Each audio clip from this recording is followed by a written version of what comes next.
दोस्तों, मोनालिसा नाम की इस पेंटिंग के बारे में आपने कभी ना कभी जरूर सुना होगा। अगर नहीं सुना तो हम आपको बता दें कि दुनिया में आज तक कोई ऐसा पोर्ट्रेट नहीं है जो मोनालिसा के जितना फेमस हो, और ये जितना ज्यादा फेमस है उतना ही ज्यादा रहस्यमय भी है। मोनालिसा की इस पेंटिंग की सबसे रहस्यमय चीज इसके मुस्कान को माना जाता है, क्योंकि अलग अलग एंगल से देखने पर उसकी ये मुस्कान अलग अलग तरह की नजर आती है। दोस्तों, इस पोर्ट्रेट से जुड़े ऐसे कई रहस्य हैं जिनका जवाब आज तक वैज्ञानिक भी नहीं खोज पाए हैं, और आज की हमारी इस वीडियो में हम आपको मोनालिसा से जुड़े उन्हीं रहस्यों के बारे में बताने वाले हैं। तो चलिए दोस्तों, अब बिना कोई देर किए इस वीडियो को शुरू करते हैं। दोस्तों, दुनिया में सिर्फ कुछ ही लोग ऐसे होते हैं जिनके मरने के बाद भी उनके कामों के लिए उन्हें याद किया जाता है। दुनिया में मौजूद मोनालिसा नाम की ये पेंटिंग इस बात का एक जीता जागता उदाहरण है, क्योंकि आज से लगभग 500 साल पहले बनाया गया ये पोर्ट्रेट आज भी लोगों के दिलों पर छाया हुआ है, और इस मास्टरपीस की वजह से ही आज हम इसको बनाने वाले महान कलाकार लियोनार्डो दा विंची को याद रखते हैं। दा विंची द्वारा बनाई गई ये मशहूर पेंटिंग फ्रांस के लुवेरे म्यूजियम में रखी हुई है, और दुनिया भर के लाखों लोग हर साल इसको देखने के लिए इस म्यूजियम में पहुंचते हैं।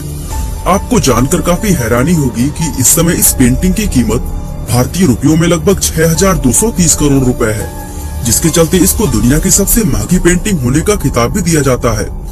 इसके अलावा इस पेंटिंग से जुड़े ऐसे सैकड़ों रहस्य हैं जिनका जवाब आज भी दुनिया में किसी के पास नहीं है, और यही वजह है कि ये पेंटिंग दुनिया भर में इतनी ज्यादा फेमस है।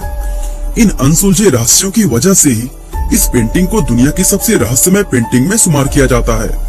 लेकिन इन रहस्यों को जानने से पहले हम इस मास्टरपीस को बनाने वाले महान कलाकार लियोनार्डो दा विंची के बारे में जानते हैं, क्योंकि ये इंसान खुद भी अपने आप में किसी रहस्य से कम नहीं था। दोस्तों, लियोनार्डो दा विंची का जन्म 15 अप्रैल 1452 को इटली के फ्लोरेंस में आने वाले विंची नाम के एक छोटे से गांव में हुआ था। यही कारण था कि इनके नाम में भी विंची शब्द जोड़ा गया था। लियोनार्डो दा विंची अपने समय के एक महान चित्रकार, आर्किटेक्ट, म्यूजिशियन, मैकेनिकल इंजीनियर और साइंटिस्ट थे। दोस्तों, एक ही इंसान के अंदर इतने सारे टैलेंट होना कोई आम बात नहीं है। दा विंची अपने हर एक प्रतिभा के मास्टर माने जाते थे। यही वजह है कि आज भी उन्हें उनके टैलेंट के लिए दुनिया भर में जाना जाता है, और साथ ही उन्हें इतिहास के मोस्ट इंटेलिजेंट लोगों में शुमार किया जाता है। उनके टैलेंट का अंदाजा आप इस बात से लगा सकते हैं कि दा विंची एक ही समय पर एक हाथ से लिख और दूसरे हाथ से पेंटिंग कर सकते थे। इन्हीं सब वजहों से उन्हें दुनिया के सबसे महान व्यक्तियों में शुमार किया जाता है। अब मोनालिसा की अगर बात करें तो दा विंची ने इस पोर्ट्रेट को सन 1503 में बनाना शुरू किया था, और 2 मई 1519 के दिन इस पेंटिंग को कंप्लीट किए बिना ही 51 साल के दा विंची इस दुनिया को अलविदा कह गए थे। बहुत कम लोग ये जानते हैं कि मोनालिसा की ये पेंटिंग आज भी अधूरी ही बनी हुई है। इसको लेकर सबसे बड़ा सवाल जो मन में आता है वो ये है कि इस पेंटिंग में जिस महिला का पोर्ट्रेट बनाया गया है वो असल में कौन है। इसका जवाब खोजने के लिए दुनिया भर के वैज्ञानिक, शोधकर्ता और इतिहासकार कई सालों तक मेहनत कर चुके हैं, लेकिन आज तक कोई भी व्यक्ति इस बात का पता नहीं लगा पाया है कि पेंटिंग में नजर आने वाली ये महिला आखिर कौन थी। हालांकि दुनिया के कुछ इतिहासकारों का मानना है कि इस पेंटिंग में जो औरत है वह लीसा घेरार्डिनी है, जो असल में फ्लोरेंस की रहने वाली एक इटालियन औरत थी, लेकिन इतिहासकारों का ये दावा आज तक साबित नहीं हो पाया है। इसके अलावा कुछ लोग ये भी कहते हैं कि मोनालिसा की पेंटिंग असल में दा विंची की अपनी खुद की तस्वीर है।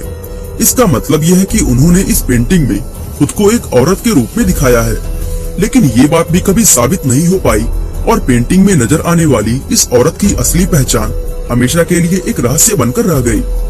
दोस्तों, यूं तो दा विंची अपने समय के एक बेहतरीन लेखक माने जाते थे, लेकिन उन्होंने अपनी इस पेंटिंग के बारे में कभी कुछ नहीं लिखा, और यही बात लोगों को काफी ज्यादा हैरान करती है। बहुत से लोगों के मन में ये भी सवाल आता है कि अगर दा विंची इटली के रहने वाले थे तो उनकी ये पेंटिंग आज इटली की जगह फ्रांस में क्यों मौजूद है। असल में दोस्तों, सन 1516 में फ्रांस के राजा किंग फ्रांसिस I के न्योता देने पर दा विंची इटली से फ्रांस आ गए थे, और चूंकि इस दौरान वह मोनालिसा को पेंट कर रहे थे, इसलिए वह उसको भी अपने साथ ही फ्रांस ले गए। इसके बाद उन्होंने सन 1519 में अपनी मौत होने तक फ्रांस में रहते हुए ही इस पेंटिंग पर काम किया था, और उनकी मौत होने के बाद ये पेंटिंग उनके एक स्टूडेंट सलाई को सौंप दी गई। फ्रांस के राजा किंग फ्रांसिस को ये पेंटिंग बहुत ही ज्यादा पसंद थी, इसलिए उन्होंने 4000 सोने के सिक्के देकर सलाई से इस पेंटिंग को खरीद लिया था। दोस्तों, किंग फ्रांसिस ने इस मास्टरपीस को अपने महल के अंदर लगवाया था और इस तरह ये पेंटिंग फ्रांस के राजाओं के प्राइवेट कलेक्शन का एक हिस्सा बन गया। अलग अलग राजाओं ने इसको अलग अलग जगहों पर लगवाया था। बताया जाता है कि ये पेंटिंग नेपोलियन बोनापार्ट को इतनी ज्यादा पसंद आई थी कि उन्होंने इसको अपने बेडरूम में लगवा लिया था।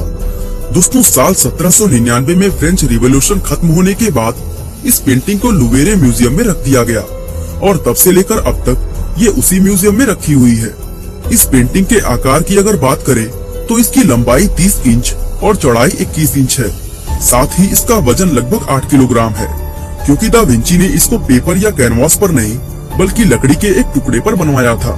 दोस्तों, इस पेंटिंग को बनाने में उन्होंने ऑयल पेंट की 30 से ज्यादा लेयर्स का इस्तेमाल किया था और आपको जानकर काफी हैरानी होगी कि इसमें कुछ लेयर तो बाल से भी ज्यादा बारीक थी। अब यूं तो ये पेंटिंग शुरुआत से ही काफी ज्यादा मशहूर थी, लेकिन इसको असली प्रसिद्धि तब मिली जब इसको म्यूजियम से चुरा लिया गया। फ्रांस के लुवेरे म्यूजियम में ये चोरी 21 अगस्त 1911 को अंजाम दी गई थी।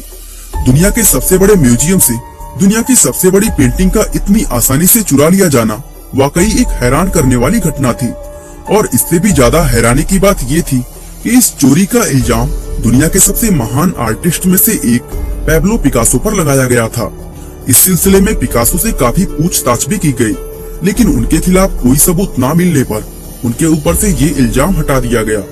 बाद में पता चला कि असल में ये चोरी म्यूजियम में ही काम करने वाले विंसेंजो पेरुगिया नाम के एक व्यक्ति ने की थी। वो व्यक्ति इस पेंटिंग को इटली में बेचना चाहता था, लेकिन इससे पहले ही उस व्यक्ति को पकड़ लिया गया और 4 जनवरी 1914 के दिन पेंटिंग को वापस लुवरे म्यूजियम में लगा दिया गया।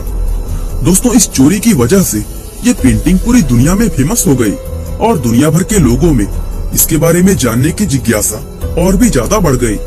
इसके अलावा इस पेंटिंग को और भी कई बार नुकसान पहुंचाने की कोशिश की जा चुकी है।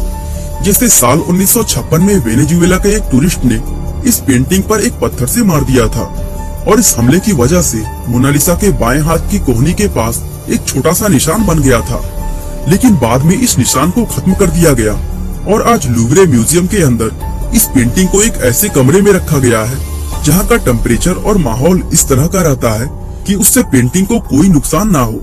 बताया जाता है कि इस रूम को बनाने में लगभग 50 करोड़ रुपए खर्च किए गए हैं। साथ ही अब ये पेंटिंग हमेशा एक बुलेट प्रूफ कांच के पीछे रहती है ताकि भविष्य में दोबारा कभी कोई ऐसा हादसा ना हो। मोनालिसा की इस पेंटिंग की सबसे रहस्यमय चीज इसकी मुस्कान मानी जाती है, क्योंकि अलग अलग एंगल से देखने पर उसकी ये मुस्कान अलग अलग तरह की नजर आती है। इसके ऊपर दुनिया के बहुत से वैज्ञानिक और विशेषज्ञ कई तरह के शोध भी कर चुके हैं, लेकिन कोई भी व्यक्ति इसके पीछे की असली वजह आज तक नहीं जान पाया। इस पेंटिंग के बारे में बहुत कम लोग ये जानते हैं कि दुनिया में इसकी एक जुड़वा पेंटिंग भी मौजूद है और ये दूसरी पेंटिंग हूबहू लियोनार्डो दा विंची की मोनालिसा पेंटिंग के जैसी ही दिखती है। बताया जाता है कि ये दूसरी पेंटिंग दा विंची के समय में उनके एक स्टूडेंट फ्रेंचेस्को मेल्जी के द्वारा बनाई गई थी और आज ये जुड़वा पेंटिंग स्पेन की राजधानी मैड्रिड शहर के एक म्यूजियम में रखी हुई है।